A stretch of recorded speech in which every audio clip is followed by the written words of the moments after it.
Sa nakaraang kwento natin ay nasaksihan natin na kung paano ipinamalas ng ating bida ang kanyang tunay na lakas sa kanilang pagsasanay laban sa mga estudyante ng 998th Brigade at ang eskwelahan nila ang tinanghal na panalo sa pagsasanay na yon.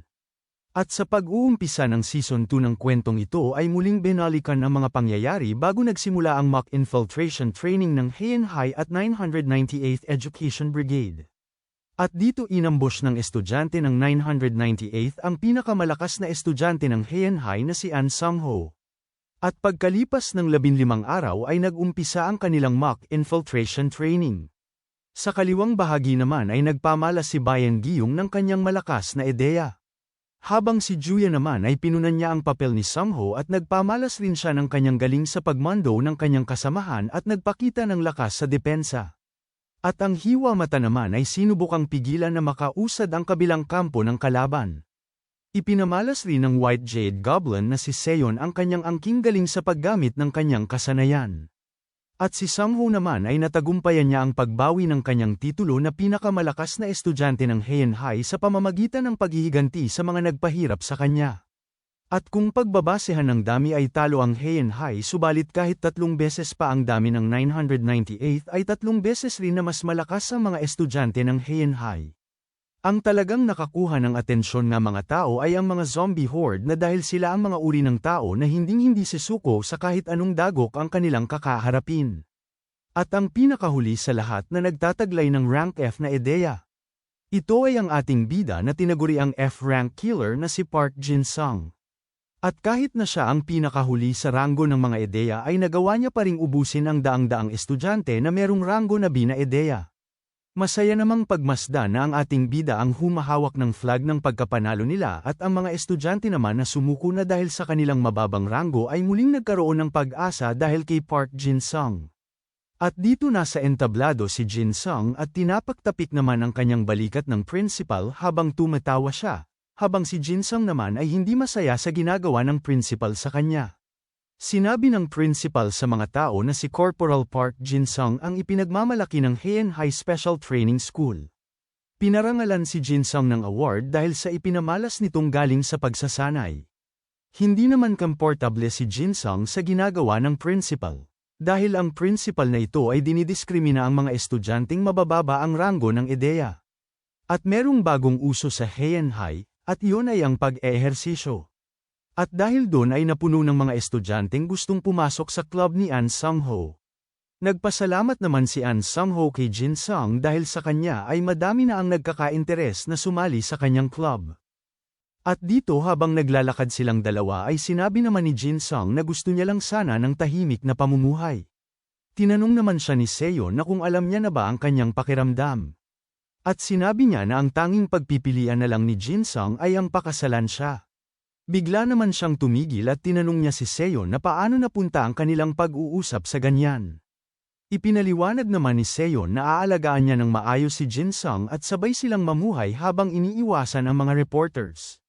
Nagsalita naman si Jin-sung at hindi na siya pinatapos ni Seon at agad niyang sinabi na kung ayaw niyang mamatay ay siya na mismo ang papatay sa kanya. Maya-maya pa ay nakarinig sila ng tinig at bigla namang natigilan silang dalawa. Nakita sila ng mga estudyante at hindi sila makapaniwala na magkasama ang F-Killer at White Jade Goblin. Napagtanto naman ni Jin-sung na maaantala na naman ang kanyang pagsasanay habang masayang-masaya naman si Seon na sinabi kay Jin-sung na talagang ang sikat na ngayon ang kanyang asawa. Maya-maya pa ay biglang dumating si Dong-hoon at tinanong naman sila ni Jin-sung na kung sasali rin ba sila sa HT Club. Tugon naman ni Dong-ho na sumali nga sila at sinabi pa ng isa na hindi nila nagawang makapasok. Dagdag pa ni Dong-ho na masyado siyang nagtiwala sa kanyang sarili subalit hindi man lang siya nakaabot sa pangalawang pagsusulit ngunit si Jin-sung ay nagawa niya lamang ng isahan lang. Dagdag niya pa na talagang ang nagsanay ng mabuti si Jin-sung bago pa man siya pumasok sa HT Club na hindi man lang nila alam. Maya-maya pa ay bigla silang yumuko at humingi ng tawad sa ating bida. Sinabi ni Dong-ho na alam niyang hindi madali ang humingi ng tawad dahil sa pangbubuli nila noon sa kanya ngunit dahil sa kagustuhan nilang lumakas katulad ni Jin-sung ay wala na siyang magagawa kundi ang humingi ng kapatawaran sa kanyang nagawang kasalanan sa ating bida. Kaya naman humingi siya ng isa pang pagkakataon. Dagdag niya pa na kahit nabigo sila sa pagpasok sa HT Club ay susubukan pa rin nilang makapasok ulit. Minungkahi niya pa na malayang gawin ni Jin Sung ang kanyang gusto sa kanila katulad ng pagbuli nila noon sa kanya, kaya naman sinabi niya na turuan sila kung paano magsanay upang lumakas. Sumagot naman si Jin Sung na naiintindihan niya at sinabi niya na siya mismo ang magsasanay sa kanila. Bigla namang sumigaw ang estudyante sa likod ng umingiti na naman si Jin Sung at bigla naman silang natakot at nagsitakbuhan. Lumingon-lingon naman si Jin Sung dahil hindi niya maintindihan ang mga nangyayari at sinabi niya na kung ano ba ang masama kung umingiti siya. Habang si Seon naman ay hindi niya mapigilan ang kanyang sarili sa pagtawa. Sinabi naman agad ni Seon na nakita naman ni Jin Sung na nagsitakbuhan ang lahat at siya lamang ang natira sa tabi niya, dagdag niya pa na sumuko na lamang si Jin Sung at maging asawa niya na lang siya. Habang nag-aasaran ang dalawang ito ay merong isang babae ang tumawag kay Jin Sung. Lumingon naman siya dahil hindi niya akalain na meron pa palang ibang tao dito. Hindi na nagpatumpik-tumpik pa na tinanong ng babae na kung ano ba ang relasyon nila ni Seon at kung nagdi-date na ba sila ngayon. Agad namang sumagot si Jin Sung habang tumatawa na nag-aasaran lamang sila ni Seon at hindi sila nagdi-date. Nagagalak naman ang babaeng estudyante at ayon sa kanya na mabuti na lang na itanong niya, habang si Seon naman ay nagulat sa kanyang narinig mula sa babae. Nakaramdam naman si Seon na parang gusto ng babaeng ito si Jin Sung. Maya-maya pa ay biglang linakasan ang loob ng babae at sinabi niya na alam niya na biglaan ito at hindi na siya pinatapos magsalita ni Seon at kaagad niyang tinakpan ang tainga ng ating bida. Dahil sa ginawa ni Seon ay nagtataka naman ang babae. Sinabi naman ni Seon sa estudyanteng babae na meron pang gagawin si Jin Sung at minungkahi niya sa susunod na lang niya sabihin ang kanyang gustong sabihin sa ating bida. Sinabihan naman siya ng babae na napakasama niya dahil palagi naman silang magkasama ni Jin Sung at ngayon sana ang araw na kanyang pinakahinihintay dahil tinipon niya muna ang kanyang lakas ng loob para man lang sabihin kay Jin Sung na gusto niya siya. Natigilan naman si Seon sa kanyang narinig at agad niya namang binitawan si Jin Sung. Bigla namang umalis si Seon at habang papalayo siya, sinabi niya kay Jin Sung na merong sasabihin ng estudyanteng babae sa kanya at mauuna na lamang siya. Minungkahi niya na kausapin niya muna ang babae at magkita na lang sila pagkatapos. Hindi naman maintindihan ng ating bida kung ano ang nangyayari kay Seon. Muli siyang tinawag ng babae at lumingon naman siya at binati ito. Bigla naman siyang tinanong ng babae na kung bakit wala siyang ginagawa sapagkat nakita niyang papaalis si Seon at dagdag niya pa na kung hindi niya ba susundan si Seon. Inutusan naman siya agad ng babae na dali-dali niya itong sundan. Sinang-ayunan naman ni Jin Sung ang inutos ng babae sa kanya kahit pa na naguguluhan siya. Habang tumatakbo siya upang habulin si Seon ay hindi niya naman alam ang kanyang gagawin dahil ang gusto ni Seon ay ang kausapin ng estudyanteng babae subalit ang gusto naman ng babae ay habulin si Seon. Napabuntong hininga naman ang babae habang inaalala ang mukha ni Jin Sung pagkaalis ni Seon kanina. Sa isip-isip naman niya na sinabi nga ni Jin Sung na hindi sila nagdi-date ni Seon subalit paano naman siya makakapag-amin ng kanyang nararamdaman kung ganun ang kanyang reaksyon sa puntong pagkaalis ni Seon kanina. Napasabi na lang siya na napakapasama talaga ng kanyang senior na si Seon. Makalipas ang ilang oras ay nagsasanay na sina Jin Sung kasama ang kanyang alip-ores na mga zombie horde. Tinanong naman ng isa kung bakit ganyan ang asawa ni Jin Sung at dagdag niya pa na natatakot siya ngayon. Tugon naman ni Jin Sung na siya ang pinaka-nagtataka dapat sa kanilang lahat dahil siya mismo ay hindi niya alam kung bakit ganyan si Seon. Ipinaliwanag niya na sinundan lang naman niya si Seon at tinanong ito kung ano ba ang problema. Naalala niya naman ang nangyari kanina at dito tinanong niya si Seon kung bakit siya nagkakaganyan. Tinanong naman siya ni Seon na kung hindi ba niya kinausap ang cute na babaeng estudyante. Sagot naman ni Jin Sung sa kanya na nahihiya siya dahil hindi niya man lang nakausap ang cute na babae. Dahil sa narinig ni Seon ay bigla siyang natigilan. Bigla namang umilaw ang mga mata ni Seon at kinonfirma niya na kung cute ba ang babae. Dagdag niya pa na kung bakit hindi siya nakinig ng pag-amin ng babae sa kanyang nararamdaman. Sinabi naman ni Jin Sung sa kanya na hindi yun mangyayari dahil parang sa panaginip lamang yun nangyayari. Nagalit naman si Seon dahil sinasabihan siya nito araw-araw at tinanong niya ito kung bakit hindi niya binibigyan ng atensyon ang mga sinasabi niya sa kanya. At naalala naman kaagad ni Jin Sung kung ano ang sinasabi sa kanya ni Seon. Sinasabi ni Seon sa kanya na attractive daw ang ating bida at napakaganda ng katawan at cute at ang pinakahuli sa lahat ay malakas.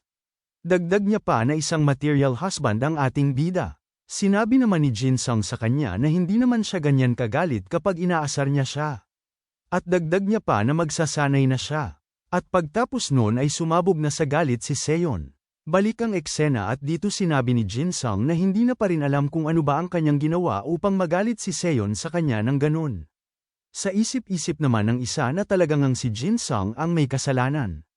Makalipas ang ilang sandali ay nakatanggap ng mensahe si Seon mula sa kanyang lolo, kaagad niya naman itong binasa. Pagkabasa niya ay gulat naman siya at agad niyang sinabihan si Jin Sung na paparating na siya. Tinanong naman siya ni Jin Sung na sino ang paparating. Dali-dali niya naman kinuha ang kanyang bag sabay tanong niya kay Jin Sung na kung pwede ba siyang pansamantalang matulog sa kanya. Natigilan naman sina Jin Sung pati na rin ang mga alip-oras niyang zombie horde. Sinabi naman ni Jin Sung na isa lamang ang kanyang higaan. At lalong nabigla ang mga zombie horde. Nilapitan niya muli si Jin Sung at tinanong kung pwede ba niya siyang tulungan dahil merong kakaibang lalaki ang maghahanap sa kanya maya-maya lang. Narinig naman yun ng lalaki at sinabi niya na ang sakit namang magsalita ni Seon patungkol sa kanya. Nagulat naman si Seon dahil dun. Agad namang nagtago si Seon sa likod ni Jin Sung sabay sabi na hindi yun ang ibig niyang sabihin. Tugon naman ng lalaki sa kanya na malungkot na siya ngayon dahil nagtatago siya sa ibang lalaki. Bigla niya namang nakilala ang pinagtataguan ni Seon na si Park Jin Sung. Sinabi niya na nagpunta lamang siya para kay Seon subalit hindi niya akalain at maswerte siya dahil nakita niya si Jin Sung. Nagtataka naman ang ating bida dahil kilala siya ng lalaking ito. Nagpakilala naman ang lalaki na ang kanyang pangalan ay Bratislava Pecht at sinabi pa niya na narinig niya ang patungkol kay Jin Sung sa angka ng White Jade. Nagtatakang tanong naman ang ating bida sa kanya na bakit siya napag-usapan ng pamilya ni Seon. Sagot naman ni Pecht na ang rason ay hindi niya na pinagpatuloy ang kanyang sinasabi at bigla siyang humingi ng tawad dahil medyo bastos siya dahil ito ang kanilang kauna-unahang pagkikita subalit inanyayahan niya si Jin Sung makipag-sparring sa kanya. Hindi naman akalain ni Jin Sung na hahamunin siya ng sparring ni Pecht dahil ito ang kanilang kauna-unahang pagkikita. Kinonfirma naman ng dalawang ito na kung siya nga ba ang Pecht na nanalo sa nakaraang tournament sa Europe. Sinabi naman ng isa na siya nga at nagtatakang tanong niya na kung bakit niya suot ang kanilang uniforme. Habang si Jin Sung naman ay walang idea kung sino ang lalaking nasa harapan niya at base sa kanyang narinig ay parang sikat ito. Nagtataka rin siya kung bakit nagkakaganito si Seon. Sinabi naman ni Jin Sung kay Seon na sa tingin niya ay ang lalaking ito ay kaibigan niya. Tugon naman ni Seon sa kanya na hindi niya kaibigan ang taong yan. Dagdag niya pa na parang isang asasin ang taong yan na ipinadala ng kanyang pamilya. Napatanong naman si Jin Sung na kung ano ang ibig niyang sabihin. Tugon naman ni Seon sa kanya na huwag siyang mag-alala tungkol dun sa sinabi niya. Kaagad namang sinabihan ni Jin Sung si Pecht na kumalma muna siya dahil wala namang rason upang mag-away silang dalawa. Tugon naman ni Pecht sa kanya na totoong nandito siya upang bantayan si Seon subalit gusto rin niyang makalaban siya. Nagtataka naman ang mga alip-oras na zombie horde dahil parang nasasangkot sa away ang kanilang pinuno na si Jin Sung. Bigla namang nagsalita si An Sung-ho na kung ano ang nangyayari. Pagkalapit ni Sung-ho ay agad naman niyang nakilala si Pecht at kinamayan. Nagpakilala naman si Pecht at bigla namang sinabi ni Sung-ho na alam niya na ang tungkol sa kanya. Tugon naman ni Pecht na isang karangalan na makilala siya ng nag-iisang An Sung-ho. Tinanong naman siya agad ni Sung-ho na kung ano ba ang gusto niya dahil sa kanyang nadatnan kanina ay parang meron siyang sasabihin sa pansamantalang pinuno ng HT Club sabay turo sa ating bida. Nagulat naman si Jin Sung sa kanyang narinig na siya ang pansamantalang pinuno ng HT Club kung wala si Sung-ho. Kaagad namang sinabi ni Pecht na gusto niyang makasparring si Jin Sung. Ipinaliwanag naman ni Sung-ho sa kanya na sa kanilang battalion ay ipinagbabawal ang paggamit ng ideya. At kailangan niyang humingi ng permiso mula sa mga superior niya. Tugon naman ni Pecht na mayroong isang halimaw na superior dito na tinatawag sa pangalang An Sung-ho. Napaisip naman siya sa kanyang gagawin at bigla niya namang hinawakan ang braso ni na Jin Sung at Pecht. Pinagharap niya naman ang dalawang ito dahil ang kanyang naisip na idea na hindi ginagamitan ng ideya ay ang one-arm wrestling. Tumawa naman si Pecht sa naisip na idea ni Sung-ho dahil hindi niya naisip ang ganoong bagay. Kaya naman pinuri niya si Sung-ho dahil napakatalino nitong tao. Tinanong niya naman ang dalawang ito kung sam-asang ayon ba sila sa naisip niyang idea. Tinanong naman siya ni Jin Sung kung ano ba itong naisip niya. Bigla namang naglabas ng aura si Sungho at sinabihan niya ang ating bida na dapat manalo siya dito. Napatanong naman si Jin Sung na kung meron bang malaking pusta ang paglalaban na ito. Maya-maya pa ay bigla siyang hinelya ni Seon sa kanyang tainga at sinabi niya na kailangan niyang manalo. Napahawak na lang ang ating bida sa kanyang ulo dahil ayon sa kanya ay mayroon siyang masamang nararamdaman. Naghahanda naman si Paek sa pakikipag one-arm wrestling. Bago sila magsimula ay sinabihan ni Paek si Seon na para sa kanya ang kanyang pagkapanalo. At nakiusap siya na panoorin niya ito. Hindi naman masikmura ni Seon ang mga pinagsasabi ni Paek sa kanya. Kaya naman nagsipwesto na silang dalawa at sinabi ni An Sungho na meron lamang isang round ang laban na ito at wala nang ibang mga kondisyon at tinanong niya ang dalawa kung handa na ba sila. Sinabi naman ni Paek na ipapakita niya ang kanyang kakayahan kay Kim Seon habang ang ating bida naman ay duda sa lalaking ito. Maya-maya pa ay kaagad namang sinigaw ni Sungho na umpisahan na ang laban sabay pindot sa kanyang timer. Bigla namang umatake si Paek at hindi akalain ni Jin Sung na mabilis ito at malakas. Pagtapos ng pag-atake ni Paek ay tinanong niya ang ating bida na kung naniniwala ba siya na merong mahusay na talento ang umiiral sa mundong ito. Tinanong niya naman si Paek kung bakit napakaseryoso nito at pinapaulit niya ang katanungan nito. Sinabi naman ni Paek na sa mundong ito ay umiiral ang mahusay na talento at kahit na sa larong ito ay makikita ang mahusay na talento. Meron naman biglang naalala si Jin Sung at bigla niya itong tinanong na kung naniniwala rin ba siya na walang ranggo ang mga kaluluwa. Lumabas naman ang aura ni Paek sabay sabi na sa tingin niya na ang taong nagtataglay ng mahinang ideya ay hindi nangangahulugan na mahina talaga at inatake niya ang ating bida habang sinasabi niya na totoo na ang mga elite ay nasa ibang level na katulad niya. Pagkarinig ni Jin Sung ng paliwanag ni Paek ay sa isip-isip niya na hindi siya pwedeng matalo sa laban na ito at agad niyang inactivate ang kanyang partial murder. Sinabi pa ni Paek na matatalo na si Jin Sung subalit hindi niya namalayan na papa-atake na si Jin Sung sa kanya. Nang mapansin niya ay alanganin na siya kaya naman dahil sa sobrang lakas ng pag-atake ni Jin Sung ay hindi naman makapaniwala si Paek na sobrang lakas ng pag-atake nito. Tinanong niya naman si Paek na kung hindi ba siya natamba dahil dun. Habang si Paek naman ay nararamdaman niya ang lakas na dumadaloy na enerhiya kay Jin Sung at kinonfirma niya na kung kay Jin Sung ba ang maduming enerhiya na ito. Sinabi naman ng ating bida sa kanya na kung hindi gagalawin ni Paek ang kanyang mga paa ay sa susunod na pag-atake niya ay sigurado siya na mababalian ng kamay si Paek. Hindi naman sumunod si Paek sa minungkahi ni Jin Sung sa kanya gayunpaman ay naghanda siya ng pag-atake. Maya-maya pa ay bigla silang pinigilan ni Sungho at sinabi niya na masyadong delikado kung magseseryoso silang dalawa. Maya-maya pa ay tinanong ni Paek ang ating bida na kung sa kanya ba nanggaling ang malakas na ideya na yon. Tumugon naman si Jin Sung na sa kanya nga. Sinabi naman ni Paek na kung sa kanya nga nanggaling ay sa kanya rin nagmula ang maduming aura na kanyang nararamdaman. Tinanong naman siya ni Jin Sung na kung gusto pa ba niyang pagpasyahan kung sino ang nanalo sa kanilang dalawa sa ibang paraan. Sinabi naman ni Paek na akala niya ay simpleng swordsmanship lamang ito subalit hindi niya gustong maabsorb ang enerhiya ni Jin Sung dahil madumi ito. Agad naman siyang umalis sabay sabi na hanggang dito na lang muna sa ngayon. Tinawag naman siya ni An Sungho at tinanong niya ito kung meron na bang lugar na pagsasanayan niya. Tugon naman ni Paek na wala at tinanong niya na kung minungkahi ba niya na isasali niya siya sa club ni Sungho. Sagot naman ni Sungho na wala siyang pakialam sa sinabi niya at ang gusto niya lamang sabihin na kung wala siyang pagsasanayan ay libre ang HT Club facilities para sa kanya. Dagdag niya pa na pwede niyang gamitin ito kahit kailan niya gusto. Nagpasalamat naman si Paek sa kanya subalit nagtataka lang ito at tinanong niya si Sungho na kung nakikita niya ba siya na isang taong kailangan mag-build ng muscle. Sinabi naman ni Sungho sa kanya na sa mata ng mga tao ay henyo siya dahil sa taglay niyang ideya at kahusayan sa pakikipaglaban at naabot na nito ang tunay niyang lakas. Dagdag niya pa na hindi niya na ito kailangan mag-build ng muscle. Subalit agad niyang hinawakan ang kamay ni Paek at pagtapos noon ay agad naman siyang tumalikod sabay sabi na kahit na henyo pa siya ay kinakailangan pa rin niyang magsanay ng mabuti, dagdag niya pa na kahit sino pa man ito ay gusto niyang nakakakita ng mga taong nagsasanay ng maigi. Maya-maya pa ay papalabas na ng pinto si Paek at sinabi niya kay Sungho na talagang ang interesanteng tao si Sungho higit pa sa kanyang inaakala. Dagdag niya pa na sa tingin niya ay magandang idea nga na pumunta siya dito sa Korea.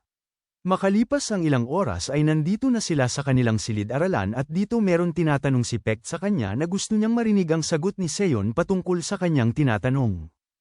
Maya-maya pa ay nakita niya si Jin Sung at tinawag niya ito at sinabihan niya si Paik na kailangan niya umalis sa kanyang inuupuan dahil kailangan umupo ni Jin Sung sa tabi niya. At sa isip-isip naman ni Seon na sana pumunta sa kanya si Jin Sung. Nagtataka naman si Jin Sung at sinabi niya na magsasanay pa siya. Agad namang nagalit si Seon at hinampes niya ng buong lakas ang mesa at dahil sa lakas ay nagkabitak ito at tinawag niyang muli si Jin Sung na meron ng lumabas na aura sa kanyang mga kamay. Bigla namang pumunta si Jin Sung sa inuupuan ni Paik at sinabi niya dito na kung maaari ba siyang umalis upang makaupo siya. Tugon naman ni Paik sa kanya na patanong na kung hindi ba mag-eehersisyo pa siya. Tugon naman ni Jin Sung na wala naman yun kinalaman dito.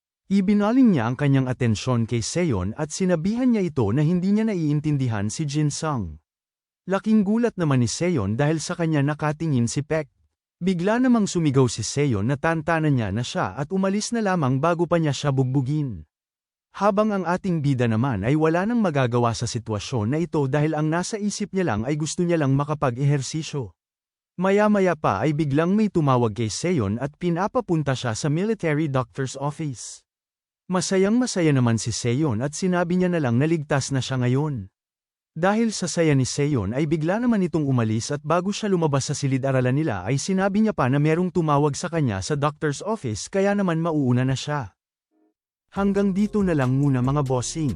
Kung gusto mo subaybayan ang kwentong ito, mag-like, comment at mag-subscribe na rin at i-hit ang notification bell para updated ka sa mga bagong videos. Kita-kits sa susunod mga boss.